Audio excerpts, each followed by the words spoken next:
We start Fox 13 News live at 5 with breaking news. A man is dead after a plane crash in West Jordan.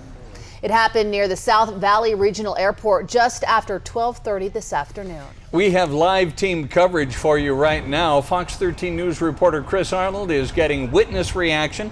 Reporter Spencer Joseph has what we're learning about the plane itself. But we start with reporter Emily Tenser live at the scene of where the crash happened with what we know so far. Emily. Bob Kelly, the city of West Jordan just opened up Copper Hills Parkway behind me just a half hour ago, and crews got done picking up what was left of that plane. You can kind of see where the plane hit that fence back there and the oil spills where it skidded across the street and landed here at the curb right beside me. Now that aircraft has been moved to a secure location at the South Valley Regional Airport where they will continue the rest of the investigation. Jeremy Lau was driving down Copper Hills Parkway Wednesday afternoon when he came across this, a Hensler Cassett plane in pieces in the street. It was just debris all over the road and a gentleman that was laying there in the middle of the road. Lau is a former Marine. First responders hadn't made it on scene yet, so he and another driver jumped into action and performed CPR. For me, it was a military training kick back in, and I just knew what I had to do to try and help save his life. Despite their efforts, that pilot, the only person in the aircraft, didn't survive. Crews shut down parts of Airport Road, 7800 South, and Copper Hills Parkway so investigators could look for a cause. The fence is clearly not down. There's evidence of contact from the airframe, and there's oil deposits along the road. This airport has a history of plane crashes and emergency landings that's concerning to those who work and live nearby. It is a worry, especially with where you've got the park and,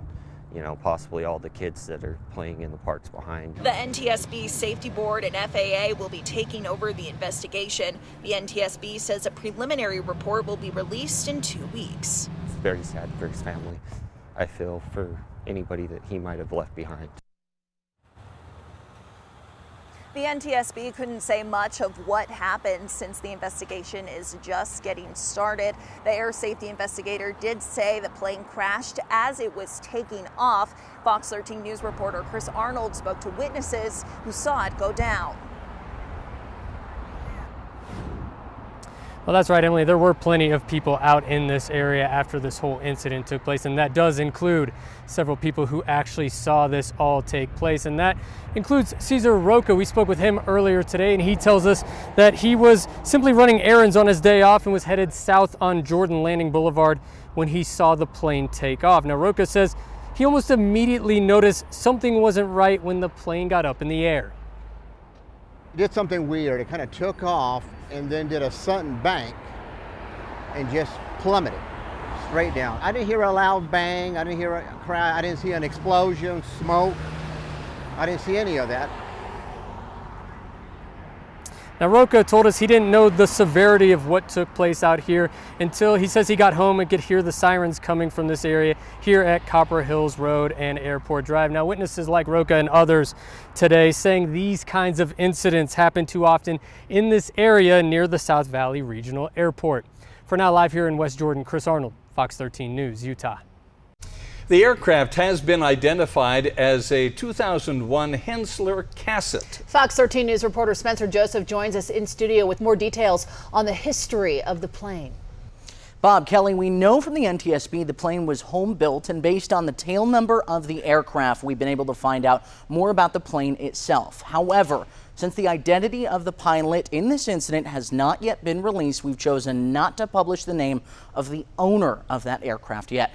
The name of the plane itself is called Race 15, which is owned and operated by Last Lap Player, which is a group that races in the Reno Air Races and others across the globe.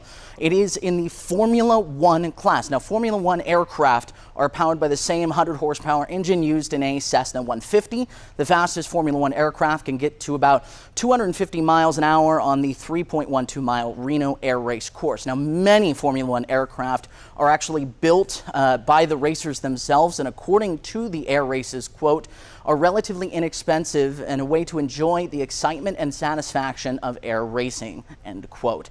Now, this aircraft you see is actually one of the two here on the banner of this class for the Reno Air Races, and you can actually see that countdown. It's about 20 days to the Reno Air Races, and according to the plane Race 15, it was set to take place in those Reno Air Races. Facebook posts show that the owner of the group was working on the aircraft over the last several weeks to get it ready for this event. In studio, Spencer Joseph, Fox 13 News, Utah. Spencer, thank you. The area surrounding the South Valley Regional Airport has seen several crashes and emergency landings in the past. Let's take a closer look at the history of past incidents. In February of this year, a plane made an emergency landing on Bangerter Highway on Valentine's Day during rush hour. The pilot, who was flying from Phoenix to Ogden, experienced an engine malfunction and could not make it to the South Valley Airport. He actually maneuvered the plane in the air under the overpass at 104th South before putting it down on Bangerter Highway. Nobody was hurt and the plane was not damaged. Last September, a small plane crashed into the West Jordan soccer fields after a gust of wind forced it down just south of the airport. 2 men on board were not injured. 3 years ago, a Piper PA-32 crashed into a house on Newcastle Road in West Jordan, killing 2 adults and a 9-month-old. And in 2017, another plane hit a power line and went down near New Bingham Highway and Airport Road.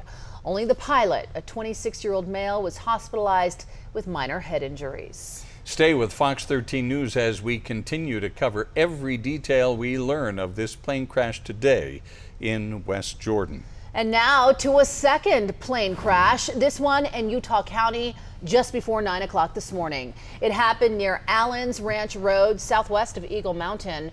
The Utah County Sheriff's Office says the plane took off from Spanish Fork and was planning to land at one of the small airports in Cedar Valley when the engine failed. On board was a flight instructor and their student. They were practicing engine failure maneuvers when the engine actually failed. Fortunately, the land out here, like I say, is very, very level, and they were able to find a place to land safely. No one was injured in the crash. The plane only has minor damage to the nose wheel. Earlier this month, the Fox 13 News investigative team introduced us to the worst bridge in Utah. It's in Weber County. That bridge is being replaced with money from the infrastructure bill Congress passed in 2021. But today, Utah Senator Mitt Romney, who negotiated the package, inspected another bad bridge, this one in Sandy. Fox 13 News investigative reporter Nate Carlisle spoke with Senator Romney and with the residents who have to drive over the crumbling structure. This bridge over Little Cottonwood Creek in Sandy is melting away. Concrete is falling, exposing reinforcing bars and cables, rusting them to nothing and dissolving the bridge's strength.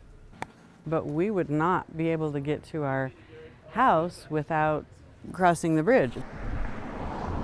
Allison Van Leeuwen drives over the span. And we, 2 or 3 years ago, noticed that it started to disintegrate. The Infrastructure Investment and Jobs Act will pay the vast majority of the $2.4 million needed to replace this bridge.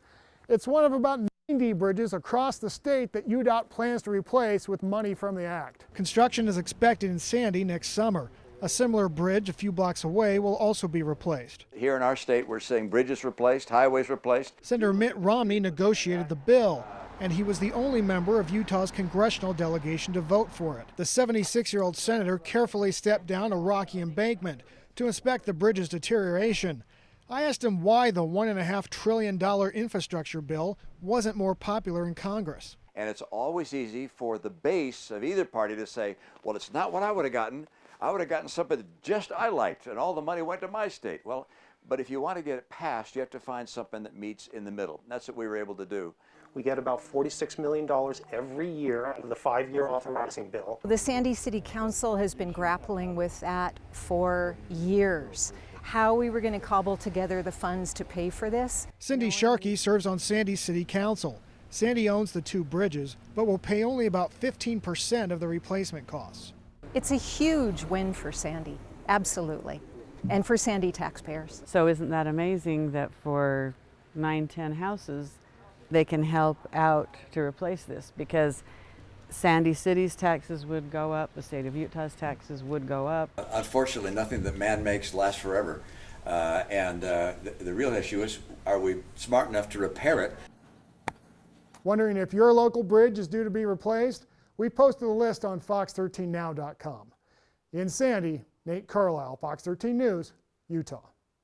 Now, Senator Romney also offered his thoughts today on the first Republican presidential primary debate tonight in Milwaukee.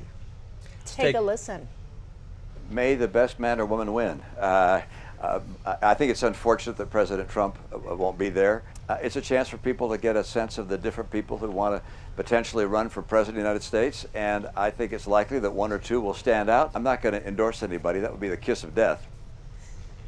We'll have more on the upcoming debate coming up in just a few minutes here on Fox 13 News, live at 5. We'll get to that, like you said, in a few minutes. But let's switch gears to weather now. After a stormy day yesterday, it was a big improvement today. Really nice temperatures as well, Allison. Yes, temperatures today a little bit below average, but comfortable in the mid 80s. 87 in Salt Lake, 87 for Ogden, 83 in Provo. But we're not done with the storms yet. We actually have quite a bit of storm activity right now in southern Utah, where we're seeing the bulk of that. So just into northern Arizona, we've got flash flood warnings just south of Washington County and St. George. We've got a flash flood warning just south of Kanab, and also flash flood warnings in the Lake Powell area on the Arizona side. So these storms are producing heavy rainfall. Okay, we've got the chance for these storms to potentially produce problems in sensitive areas like slot canyons, normally dry washes. Even we could see some ponding on our roadways. As we look into central Utah along I-15, once we get up closer towards about Scipio through Payson, we do have a few showers and thunderstorms. And then we head into tonight, and we're going to have temperatures in Salt Lake dropping into the 70s eventually, but maybe some early storms. More on what to expect through the rest of the work week coming up. Thanks, Allison. Also coming up, Rudy Giuliani has turned himself over to Georgia authorities 2 days before the deadline. What he had to say as he walked into an Atlanta jail. There are changes to the nutritional content of your children's school cafeteria food. We will explain. And when should you get your flu shot? We take that question to the experts. Those stories and much more when Fox 13 News Live at 5 returns in just a moment.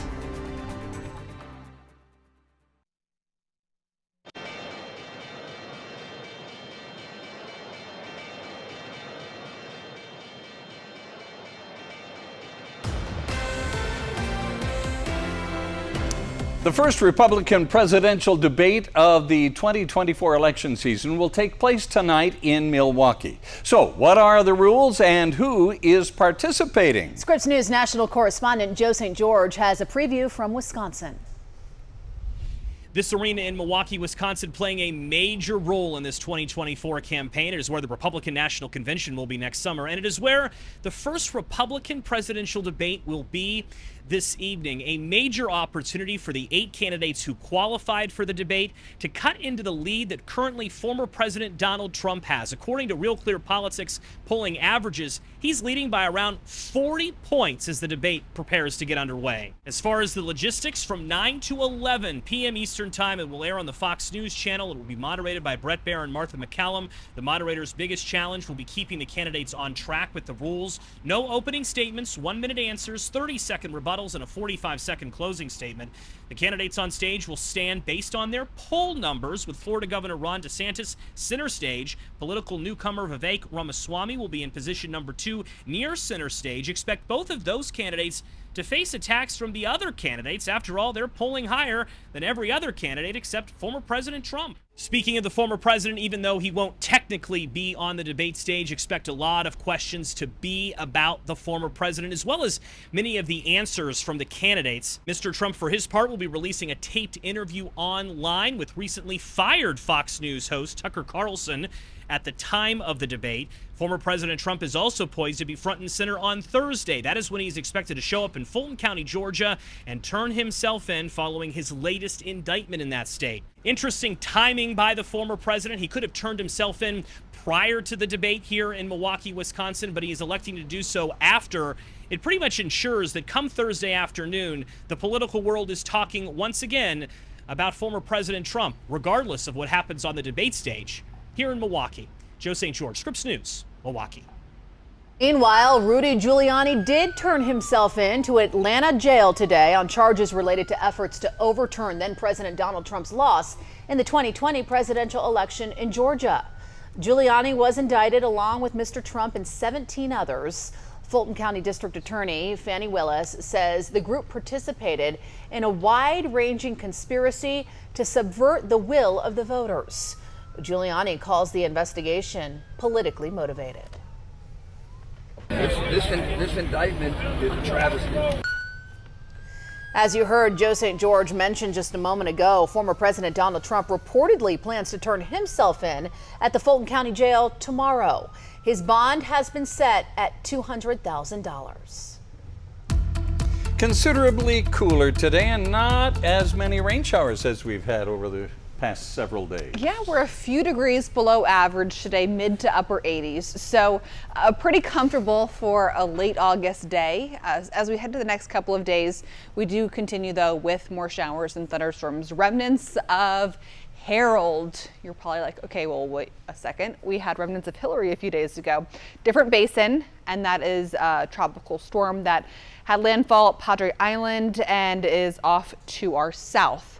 So we are tracking the remnants of Harold across the region heading into the next couple of days. Wasatch Front tonight, partly cloudy, mainly dry. Also, we've got in combination with some monsoon storms. So we had Hillary, monsoon storms, and Harold. So we've had a busy week. Partly cloudy for tomorrow morning in Salt Lake with isolated storms along the Wasatch Front with the potential tomorrow again for flash flooding concerns. And we are seeing flash flooding concerns right near the Arizona border as we speak. We'll get to that in a second. For the Wasatch Front tonight, partly cloudy for the evening drive. Tomorrow morning, partly cloudy in the 60s. And we do have the chance for some storms into the early part of the evening. So most of our storm activity right now, central Utah, with our strongest storms in southern Utah. Let's start with Washington County, all right?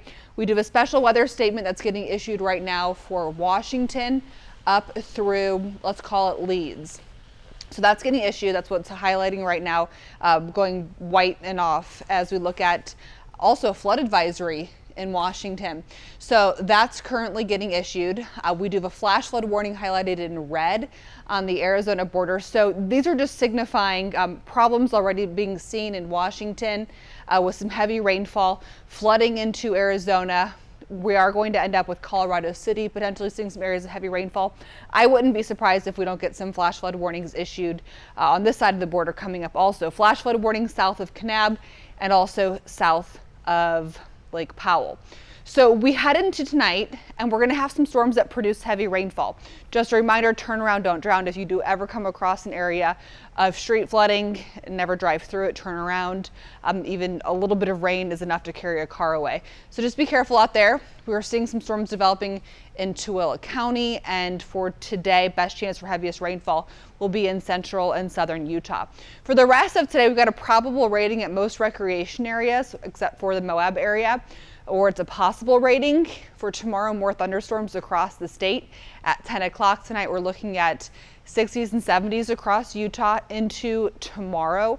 Temperatures in Salt Lake 88, Park City tomorrow 72, Moab tomorrow low 80s, St. George close to 90 degrees. So we're heating up this weekend and drying out. A couple more days of this monsoonal threat through the rest of the work week, then sunshine and close to 100 degrees for St. George. For Salt Lake, again tomorrow we're upper 80s. So we're about 10 degrees hotter than yesterday, and we're going to be heating up even this weekend. We'll go ahead and we'll break down our storm chances throughout the next couple of hours here along the Wasatch Front, and then also over the next couple of days coming up in your Super 7-day forecast.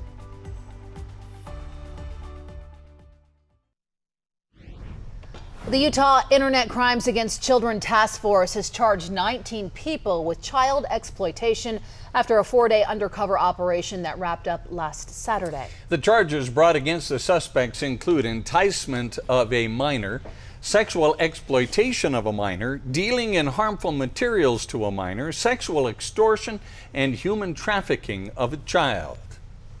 A man is being held without bail after allegedly driving the wrong way on northbound I-15 near the Weber County line in Sunset just before 2 o'clock this morning. UHP was able to track down 30-year-old William Emerson near Kaysville, who troopers say was traveling at least 90 miles per hour. The trooper tried a pit maneuver, but it was unsuccessful. A short time later, a Centerville police officer says they observed Emerson going 102 miles an hour before a group of officers was able to bring the car to a stop. Emerson admitted to smoking marijuana before getting in his car and that he was speeding to go have sexual relations with a friend. He now faces DUI, reckless endangerment, and reckless driving charges. A man is now in police custody after walking into traffic in the southbound lanes of I-15 near 200 South in American Fork. It happened just before 7 this morning. Police tell Fox 13 News the 29-year-old man was reportedly having a mental health crisis and repeatedly called 911. During that time, he walked into traffic and allegedly forced his way into one of the cars that stopped. That shut down 2 lanes of traffic. Police arrested him without further incident. He faces a wide range of charges. Salt Lake police are searching for a suspect after a shooting near Poinsettia Drive last night.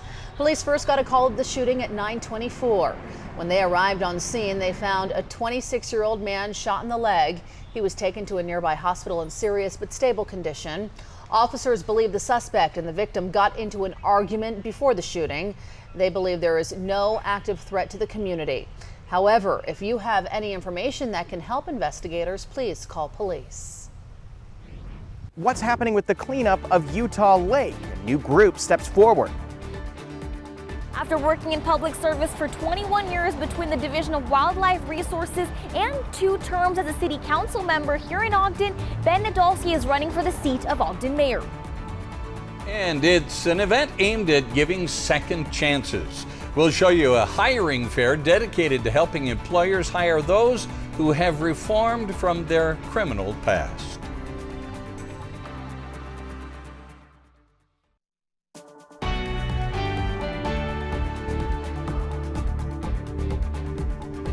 Some fascinating experiments are underway on Utah Lake to find ways to bring it back to health. The experiments are being supported by wastewater treatment plants in cities around the lake. Fox 13 News political reporter Ben Winslow has more.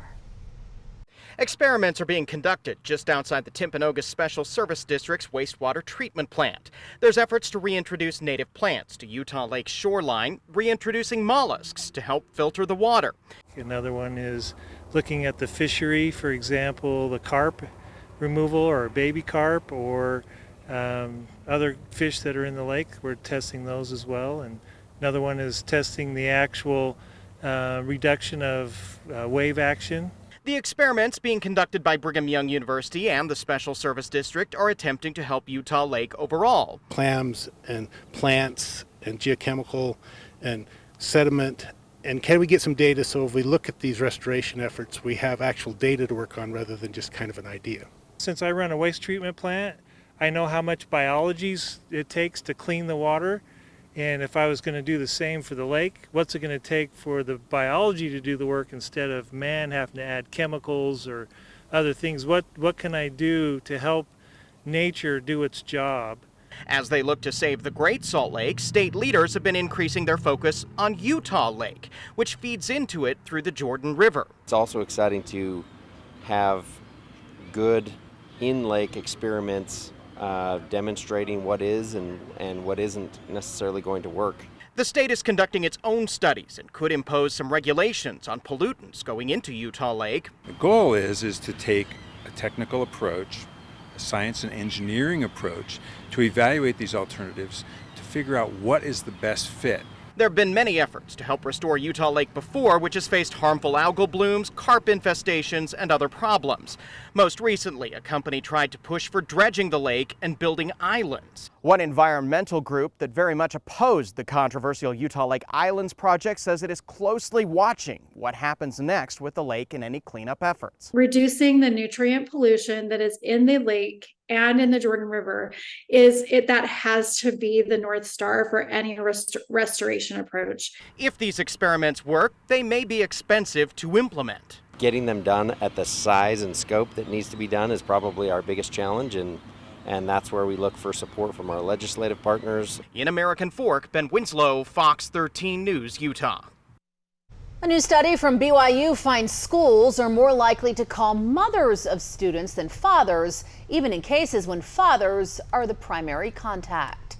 Working with Syracuse and Tufts universities, researchers contacted more than 80,000 school principals, posing as a two-parent household looking to enroll a student, providing contact info for both the mother and father. 59% of the principals called the mother first, even if the father was listed as more readily available. When fathers say that they are available, mothers are still fielding about a quarter of the calls. 26% of the calls are still being directed to the mothers, even when dads say, I have a lot of availability. The study also found principals in more conservative-leaning areas were less likely to reach out to the fathers over mothers. As e-bikes continue to rise in popularity around the country, cities are hoping to iron out ways to launch e-bike programs in mountain towns. Officials from cities in Colorado and Park City, Utah met over Zoom to discuss how e-bikes are used in their respective communities. One thing they had in common, their local laws are still playing catch-up. States struggled to define them. The technology has changed rapidly for very good. And whenever you have a new technology, sometimes for the maybe not so good. And so it's defining what exactly an e-bike is and what it means and how fast it can go and how it should be used. This comes as the Bureau of Land Management reinstated guidance classifying e-bikes as motorized vehicles, barring them from non-motorized trails.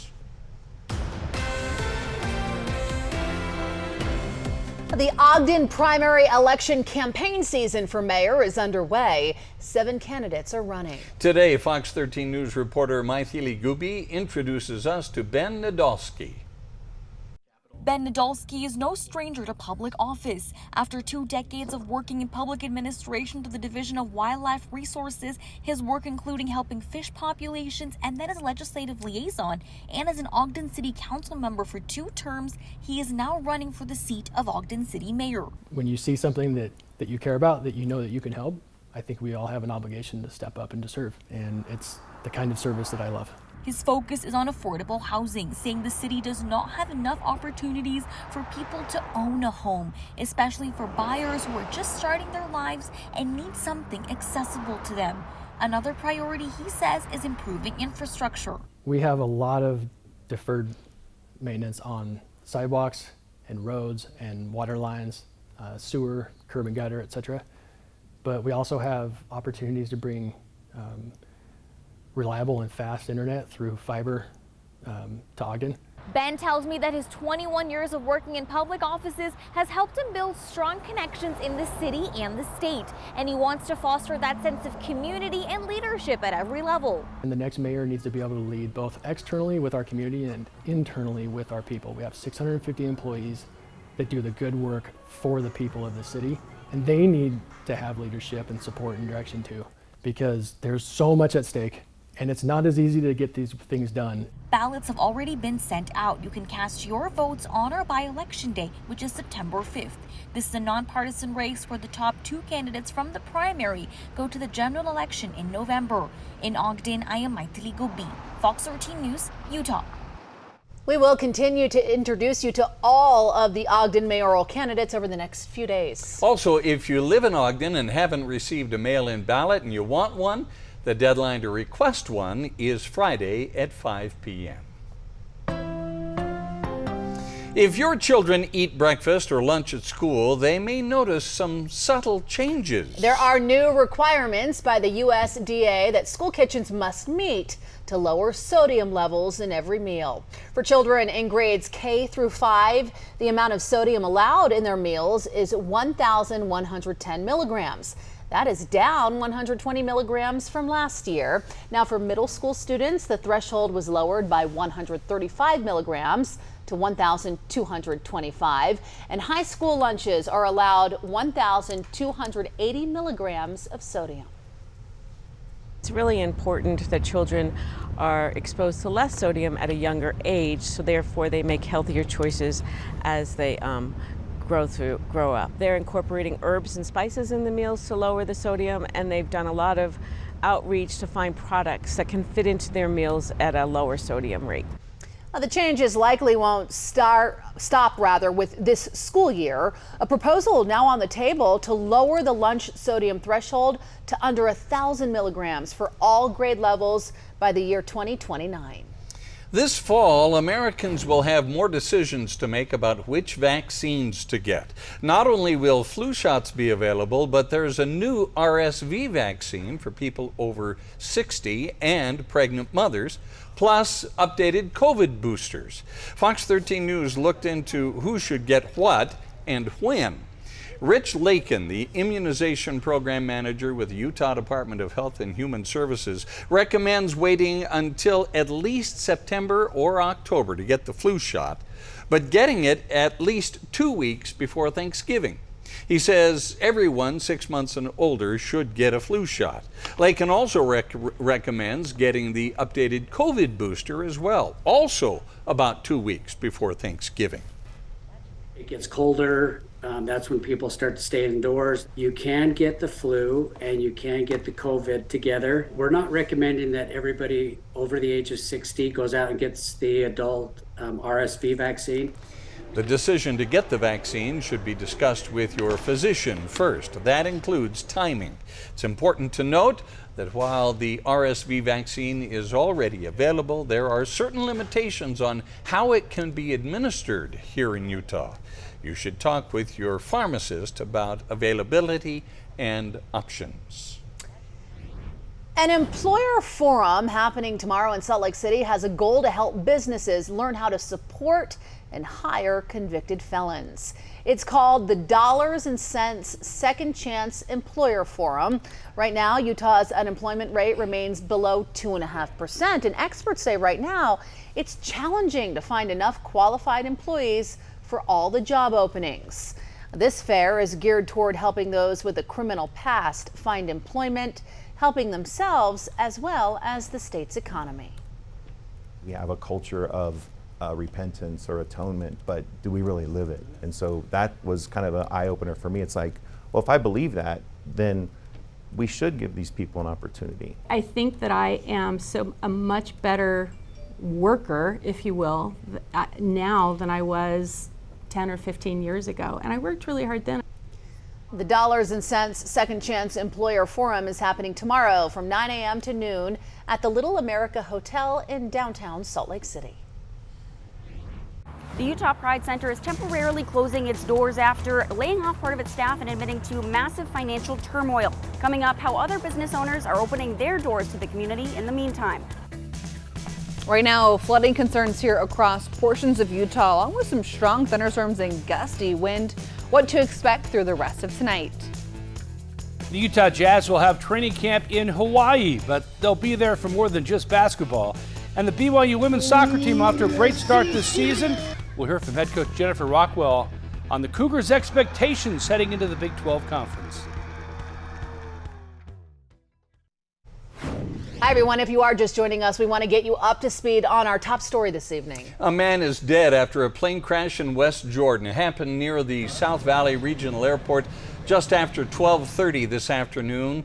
We know from the NTSB that the plane was home built, and based on the tail number of the aircraft, we've been able to find out more about the plane itself. However, since the identity of the pilot in this incident has not yet been released, we have chosen not to publish the name of the owner of that aircraft. Fox 13 News reporter Chris Arnold is continuing to work this story right now. Stay with Fox 13 News as we continue to cover every detail we learn of this plane crash in West Jordan.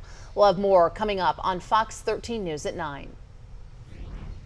Well, the Utah Pride Center is temporarily closing after laying off a large portion of its staff and admitting massive financial turmoil in a statement sent to supporters. Fox 13 News reporter Lucy Nelson tells us about the organization's rocky history and how other business owners are opening their doors to the community for safe spaces as the center works out its issues.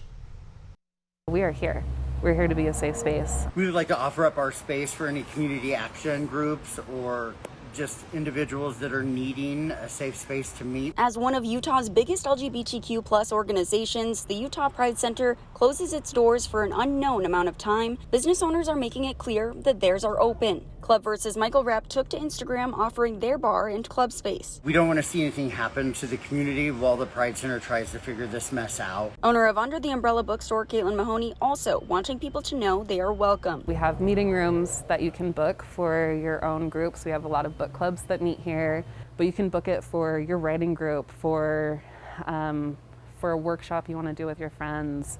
Just a place to hang out. But Mahoney says there are services specific to the Utah Pride Center that people rely on. They provide a lot of resources for our community that spaces like ours can't. You know, like I can't provide therapy. I can't provide a lot of the other physical things that people in our community need.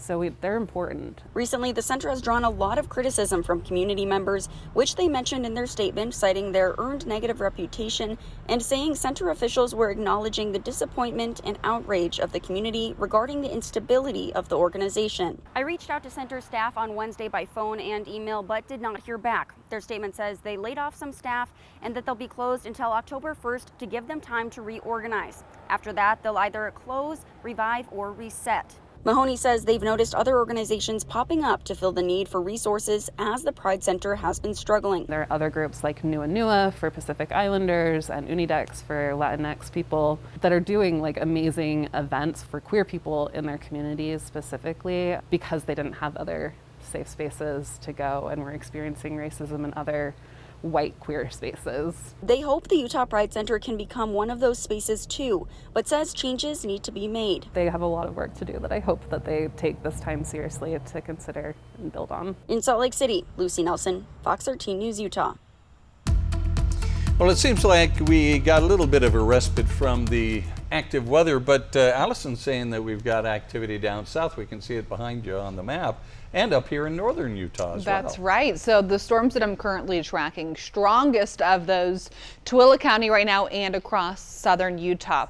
So I wanted to go ahead and start with Washington County. We've got a flash flood warning in northern Arizona just south of Washington County, but a special weather statement from Washington up through Tokerville through 6 o'clock. Wind gusts 50 miles per hour.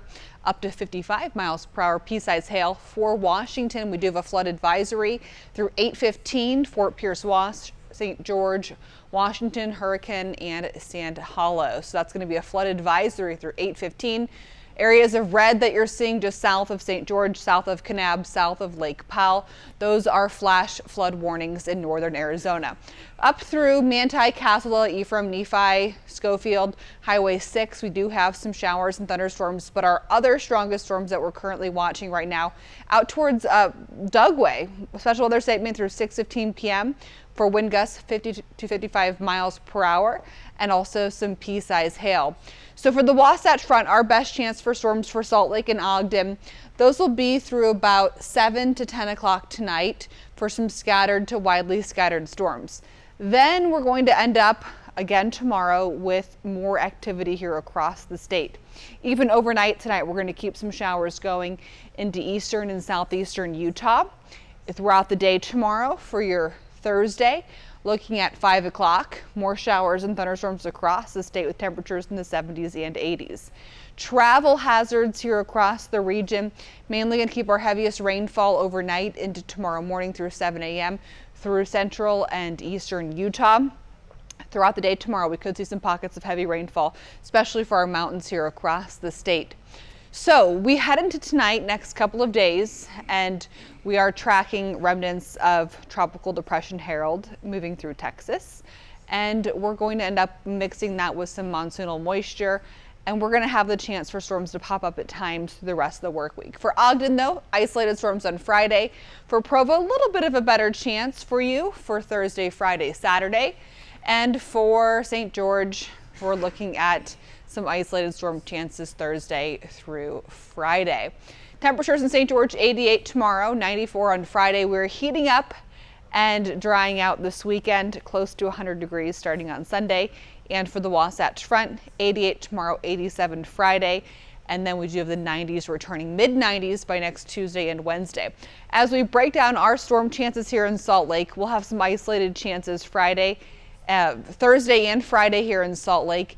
And then after our 7-day forecast, as we start September, temperatures will remain above average.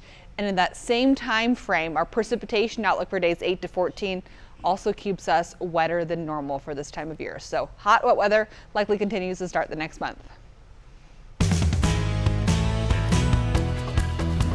The Utah Jazz will have training camp in Hawaii during the first week of October, and they'll play their first preseason game in Honolulu against the Los Angeles Clippers. All proceeds from that game will be donated to the Maui Strong Fund to benefit the wildlife relief in Maui. The game is on October 8th from the University of Hawaii. The Jazz will start training camp on October 3rd on the campus of BYU Hawaii on the north shore of Oahu before the game. Jazz said in a statement, the Utah Jazz prioritize community stewardship as a core value and are focused on showing the greatest care and concern for the victims of the devastating Maui wildfires. We're proud to partner with the Clippers on this trip, which will be so much more than basketball. Real Salt Lake plays in Houston tonight in the semifinals of the U.S. Open Cup. If they win, they host the final. But playing in the heat and humidity in Houston is always a tough challenge.